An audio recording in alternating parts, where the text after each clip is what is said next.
matatandaang nirekomenda ng CADG ang pag-imbestiga para sa posibleng hazing labang sa miyembro ng coaching staff ng Ateneo Men's Basketball Team, kabila ng mga student manager at ball boys. Ito ay base sa pagiging isang special law ng Anti-Hazing Act, kung saan lahat ng present sa hazing ay tuturing na sangkot sa krimen. Under this law, the mere presence of any person during the hazing is prima facie evidence of participation as a principal. Bagamat ito ang aming naging rekomendasyon, maari na ring maalis sa listahan ng kakasuhan ang ilang mga kasama sa aktibidad, lalo kung mapakita na hindi nila alam ang masamang layon nito. Maaari ring gawing testigo, imbis na akusado ng Department of Justice ang mga student manager at ball boy.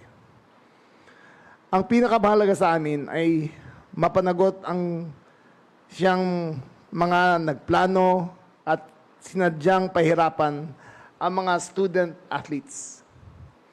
Kaya aming rekomendasyon, nakasuhan at litisin ang coaches ng Ateneo Men's Basketball Team, lalo na ang head coach nito na si Tab Baldwin. Mahalaga rin na mas masusi ang pag-imbestigahan ng DOJ ang maisalang-alang ang posibleng responsibilidad ng pamunuan ng Ateneo de Manila University sa ilalim ng anti-hazing law. Sa ilalim ng batas, may tungkulin silang tumayo in loco parentis bilang magulang o sa ngalan ng mga magulang ng mga estudyante. Upang siguruhin ang kanilang kaligtasan, dapat matuklasan sa investigasyon kung sila ay nagkulang sa posibleng pagpigil na aktibidad na nauwi sa kamatayan ng 2 estudyante at sa trauma na iba pang kasali sa nasabing training. Ang mga batang ito ay miyembro ng Ateneo at pangalan nito ang kanilang daladala.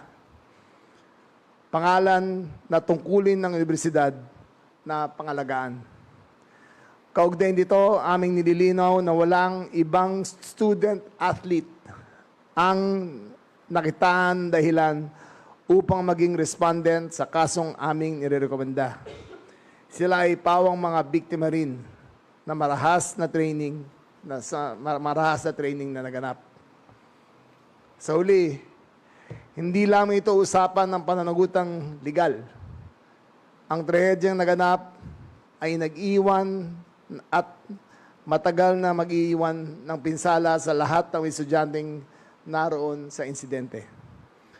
At ito ay dapat bigyan pansin lalo na ng pamunuan ng Ateneo. Higit pa rito, ito ay nagbubukas rin ng mas malaking usapan tungkol kung paano natin mapapanatiling payapa at ligtas ang ating mga eskwelahan mula sa lahat ng uri ng hazing at ibang pang-aabuso sa ilalim ng batas. Maraming salamat po.